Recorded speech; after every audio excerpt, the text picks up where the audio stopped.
Hello everyone, welcome to S4 Shamsi Tech. If your dehumidifier is running but not collecting water, here are the easiest fixes you should try first. First, check the room temperature.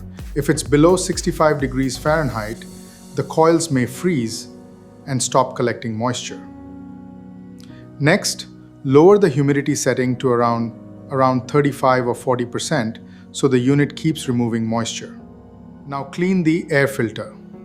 A dirty filter blocks airflow and reduces the dehumidifier's performance.